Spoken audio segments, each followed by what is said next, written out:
नाज़रीन, मैं हूं मरियम खान अडे विद काविश के साथ। आज हम आपको मिलाएंगे पाकिस्तान कम्युनिटी की जानी पहचानी और हर दिल अजीज शख्सियत मलिक नासिर अवान साहब से। अस्सलाम वालेकुम। अस्सलाम वालेकुम, कैसी हैं मरियम? अल्लाह का शुक्र, आप बताइए। Welcome Kavish TV. हम आपका शुक्र अदा करते हैं कि आप लोग आए हमसे मिलने के लिए, हमारे जो रोज़मर्रा की मसरूफियत है उनके बारे में पूछने के लिए। नहीं, हम आपके थैंकफुल हैं कि आपने हमें टाइम दिया और आप हमारे साथ थोड़ा टाइम स्पेंड करेंगे ताकि हम जान सकें कि आप पाकिस्तान कम्युनिटी के लिए इतना सब कुछ कर रहे हैं, उसमें क्या मुश्किलात दरपेश आती हैं और सब कुछ क्या है उसके बारे में हम जानना पसंद करेंगे। मैं चाहता हूँ कि आप हमारे साथ अंदर आएँ और हम आपको सारा तफसील से बताते हैं।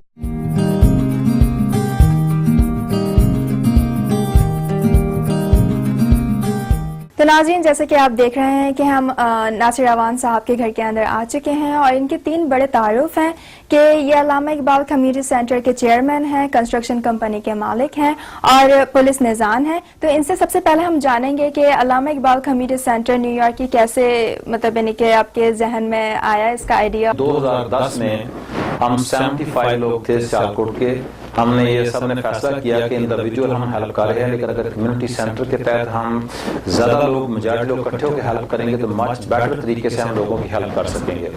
तो हमने नाम सोचा कि नाम कौन सा होना चाहिए। फिर हम चूँकि सारे सियालकोट के लोग थे, हमने अल्लामा इकबाल का नाम जो था वो चूज़ किया।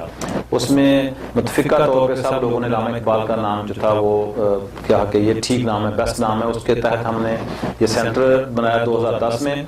और सेम टाइम में पाकिस्तान में जो था अनफॉर्चुनेटली ज़ल्ज़ला भी आ गया और हमने सोचा कि ये बहुत बड़ा जो आफत है, हम सब मिल के इसके लिए हम ऐसा करेंगे कि उस वक्त चूँकि लोगों को उधर पानी की और जूस और ब्लैंकेट इन चीज़ों की ज़रूरत थी।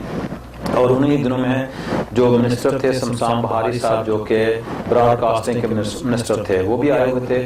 हमने फिर अपने दोस्तों की मदद से 550 या 600 के करीब जो थी वो पानी की बॉटल्स और जूस, ब्लैंकेट और बिस्कुट जो थे वो उनके ज़रिए उनके हमने शिप किए पाकिस्तान में। तो इसके अलावा फिर हमने आपको पता है कि रिसेंटली ये सैंडी का जो मसला शुरू हुआ, तो इसमें भी हमने अपने दोस्त जो थे सब ने मिल के, जो कि हमारे जो हैं वो ऑलमोस्ट 15 से 20 जो हैं उसके एक्टिव मेंबर हैं, तो वो मेंबर जो है वो अपनी पॉकेट से ये सारा खर्चा करते हैं। अब ये बताइए कि अभी भी इसके अंदर सिर्फ सियालकोट के ही लोग हैं या फिर और भी डिफरेंट स्टेट से लोग शामिल हैं इसके अंदर? पहले हमने यही किया था, सब सियालकोट के लोग थे। फिर लोगों ने कहा कि ऐसा तो नहीं हो सकता, अल्लामा इकबाल तो पाकिस्तान से थे और सबके हैं। तो फिर हमने कराची से भी, सरहद से, गुजरात से, डिफरेंट लाहौर से, डिफरेंट जो जगह के लोग थे वो भी इसके मेंबर्स हैं और वो कमेटी में एक्टिव हैं। तो अब ये नहीं कि ओनली सियालकोट के लोग ही इसमें एक्टिव रह सकते हैं। पाकिस्तान के डिफरेंट अजला से लोग, डिफरेंट जैसे लाहौर से, गुजरात से, बल्कि डिफरेंट जो प्रोविंस हैं उनसे भी लोग शामिल हैं, कराची से, सरहद से। तो सैंडी में भी हमारे लोगों ने हमने बढ़ चढ़ के हिस्सा लिया। इधर की जो लोकल पुलिस कमिश्नर था वो भी मौके पे आया और इसके अलावा हमने ये नहीं कि अपनी जो कम्युनिटी थी, जो सिंह जो कि इंडियन थे ब्राइटन बीच पे, और इसके अलावा जो राकावे पे वाइट लोग थे, हमने काफ़ी उनके लिए जो है वो खाने का इंतज़ाम किया। इसके अलावा स्कूल सप्लाई थी उन दिनों में, वो हमने उसका किया। ब्लैंकेट जो थे और इसके अलावा हमने जो मेडिकल फैसिलिटी थी वो भी हमने प्रोवाइड की थी। और एक्स काउंसलर जनरल पाकिस्तान के सैयद फ़कीर आसफ थे। इसके अलावा इलेक्टेड ऑफिशियल लोग भी आए। तो काफ़ी हमने कम्युनिटी सेंटर ने, सारे हमारे दोस्तों ने मिल के ये जो है लोगों की हेल्प की थी। अच्छा, तो इसका मतलब मैं ये समझूं कि आप कह रहे हैं कि ये जो अल्लामा इकबाल कम्युनिटी सेंटर है ये सिर्फ और सिर्फ पाकिस्तानी के लिए नहीं है और लोगों के लिए भी है? डेफिनेटली और लोगों के लिए भी है। और हमने इसके अंदर ये नहीं कि ओनली हमने सैंडी में और अर्थक्वेक में हेल्प की। एजुकेशन का प्रोग्राम है जो कि जिसके ज़रिए हम बच्चों को उनका पाकिस्तान का कल्चर और उर्दू लैंग्वेज जो है वो 3 साल से 1 साल पहले साल हमने अपने ऑफिस में किया था। और उसके बाद में जो स्टार्ट आके एक एजेंसी है गवर्नमेंट की, वो जो कि डिफरेंट लैंग्वेज प्रमोट करती है, उसके ज़रिए हमारा ये 3rd प्रोग्राम हो रहा है। जून की 29 को हम शुरू करेंगे। ये 3 वीक का समर कैंप होता है जिसमें 75 से 80 बच्चे जो होते हैं वो हिस्सा लेते हैं। और इसमें डिफरेंट जो टीचरें हैं उनका ये टोटली हमने डिफरेंट किया हुआ। एजुकेशन की कमेटी है जो टीचरें हैं उनकी वो प्रीपेड उनकी तनख्वाह होती है और उसमें वॉलंटियर जो काम करते हैं। तो ये बेसिकली इसमें ये होता है कि हम बच्चों को चाहते हैं कि एक तो वो उर्दू सीखें ताकि जब वो कल को जॉब को अप्लाई करें तो अगर उनको इंग्लिश और उर्दू आती है तो उनके लिए बेस्ट अपॉर्चुनिटी है जॉब हासिल करने के लिए। जो कौमें अपना कल्चर भूल जाती हैं वो तबाह बर्बाद हो जाती हैं। तो हम चाहते हैं कि अपना जो पाकिस्तानी कल्चर है उसको लाइव रखा जाए। जो ये क्लासेस आपने स्टार्ट की हैं बच्चों के लिए और बच्चों की तरक्की के लिए, और इसके अंदर ये आप उनको फ्री क्लासेस दे रहे हैं या फिर इसकी कोई चार्जेस हैं? फ्री क्लासेस हैं और ये प्रोग्राम जो हमने शुरू किया हुआ है ये कोनी आइलैंड पे जहाँ मिनी पाकिस्तान जिसको बोला जाता है उस एरिया में शुरू है। ये न्यू क्रेक और कोनी आइलैंड के कॉर्नर पे PS 217 स्कूल है और इसमें बिल्कुल फ्री है, कोई इसका चार्जेस नहीं है। फिर हम इसको कंटिन्यूस रखते हैं 3-4 माह के लिए और उसका भी हम टीचरों को पे करते हैं, तो स्कूल को डिफरेंट पे करते हैं। ये गवर्नमेंट ऑफ अमेरिका जो है स्टार्टअप एजेंसी वो ये सारा कुछ अफोर्ड कर रही है। तो आप मुझे बताइए कि इसके अंदर आप कोई तरक्की देख रहे हैं कि बच्चे आ रहे हैं? कितने बच्चे अभी तक आपने देखा है कि इससे तालीम हासिल कर चुके हैं उर्दू की? ये पहले साल शुरू किया था, हमको टोटल जो है वो 65 या 70 बच्चे जो हैं वो रखने होते हैं, क्योंकि 5 हमारे जो क्लासरूम है उनमें 15 के हिसाब से हम रखते हैं। लेकिन जो एनरोलमेंट थी वो 100 से अबव थी, क्योंकि इसकी डिमांड जो थी वो बहुत ज़्यादा थी। उसमें यह है कि पेरेंट्स जो है वो विलिंग हैं अपने बच्चों को भेजने के लिए, क्योंकि इस मुल्क में आपको पता है कि इंग्लिश तो उनकी अपनी ज़बान है, तो उर्दू जो है जैसे हम पाकिस्तान में इंग्लिश सीखते हैं तो इस मुल्क में हमको उर्दू जो है उसकी ज़रूरत है, क्योंकि माँ बाप जो है उनके लिए बोलने के सारे माँ बाप तो इंग्लिश बोल नहीं सकते। इस वजह से करके ये बहुत ज़रूरी है कि बच्चों को उर्दू सिखाया जाए, बल्कि घर में भी मैं तो कहता हूँ कि उर्दू बोला जाए, पंजाबी बोली जाए, ताकि बच्चे जो है अपना कल्चर वो सीख सकें।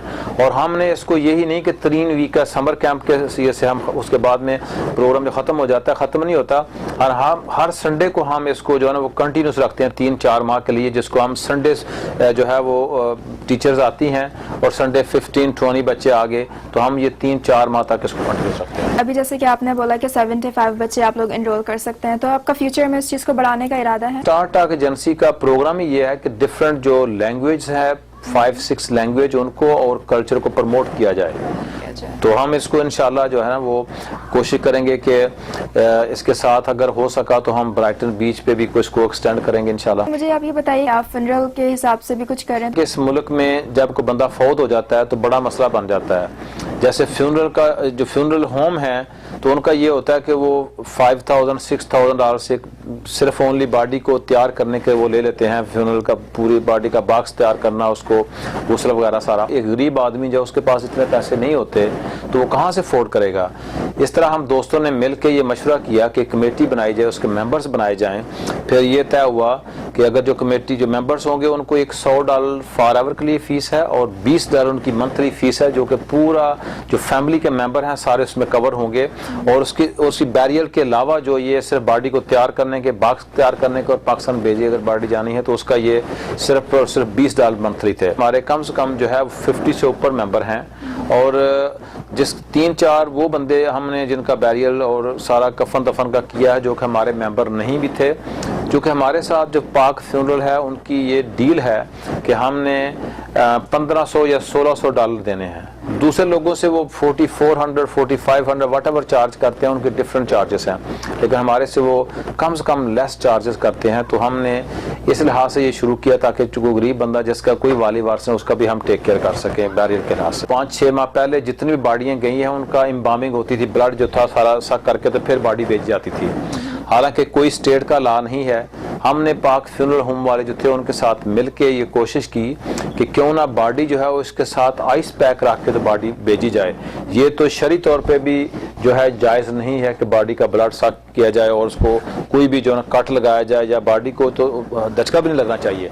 तो ये अल्हम्दुलिल्लाह अब 5-6 माह से जितनी भी डेड बॉडियाँ पाकिस्तान में जा रही हैं वो बगैर ब्लड उनके जो है वो निकाले जा रही हैं। एक पुलिस लिजान होते हुए आपने क्या खदमात अंजाम दी? पहला बंदा हूँ जिसको पुलिस लिजान की ID मिली। बेसिकली ये कम्युनिटी के लीडर की हैसियत से और जो ID हर जो थाना होता है ये 4-5 डिफरेंट जो कम्युनिटीज़ के लोग होते हैं उनको ये ID देते हैं, ताकि बेसिकली पुलिस लिजान मीन के ये पुलिस और कम्युनिटी के दरमियान एक ब्रिज है। कोई भी जब मसला बनता है लोगों को, जैसे लेट्स सी किसी बंदे का लाइसेंस सस्पेंड हो गया, उसको मेल नहीं मिली उसको ये सिस्टम में 24 आवर के लिए रख सकते हैं, जो कि उसको डाउनटाउन लेके जाना पड़ता है और जज ही उसको जो है ना वो बेल आउट करता है। तो अगर पुलिस लियाज़ान जो है वो उनको बोले कि इसको टिकट दे छोड़ दें टिकट दे के, तो उनके पास वो ऑप्शन है कि टिकट दे के वो छोड़ सकते हैं, जो कि 3-4 घंटे के बाद फिंगरप्रिंट के बाद बंदे को घर भेजा जा सकता है। छोटी मोटी फाइट हो जाती है किसी से, उसमें भी ये है कि पुलिस लियाज़ान अगर उनको बोलता है कि आप इसको टिकट दे के तो घर भेज दें, तो वो ये जज के सामने कोर्ट में जो हियरिंग दे देते हैं वो पेश हो जाएगा।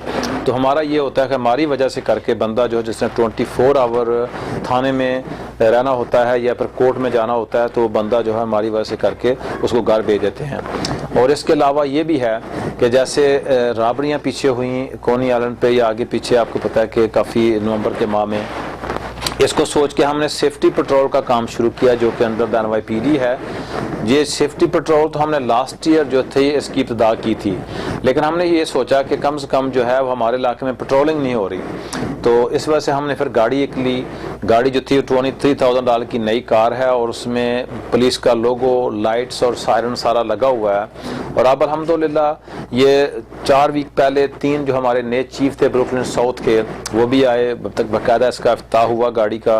और उस वक्त से हम ऐसा कर रहे हैं कि रात को पेट्रोलिंग करते हैं 3-4 बजे तक कोनी आइलैंड पे। यहाँ मिनी पाकिस्तान है, ये चर्च एवेन्यू से लेके एवेन्यू P तक हम पेट्रोलिंग करते हैं। रात को ये लाइटें ऑन होती हैं, उससे ये होता है जो रॉबर होते हैं, जो थीफ होते हैं, उनको पता होता है कि बंदे जो है पेट्रोलिंग कर रहे हैं, तो वो स्टे अवे रहते हैं इलाके से।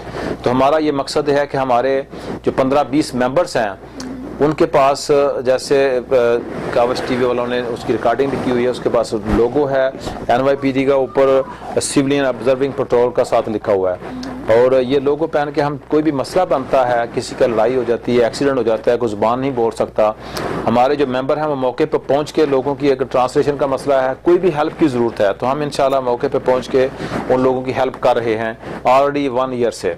लेकिन ये सेफ्टी पेट्रोल का ये प्लस पॉइंट हो गया, जो कि ये गाड़ी जो गश्त करती है इससे काफ़ी लोगों को फ़ायदा हो रहा है। बिजनेस जो है लेट आवर्स में खोलने शुरू की। नाजरीन, जैसे कि आप देख रहे हैं मलिक नासिर अवान साहब के साथ बहुत दिलचस्प गुफ्तगू जारी है, पर उसके बीच में हम आपसे थोड़ी सी इजाजत मांगेंगे। मिलते हैं छोटे से ब्रेक के बाद।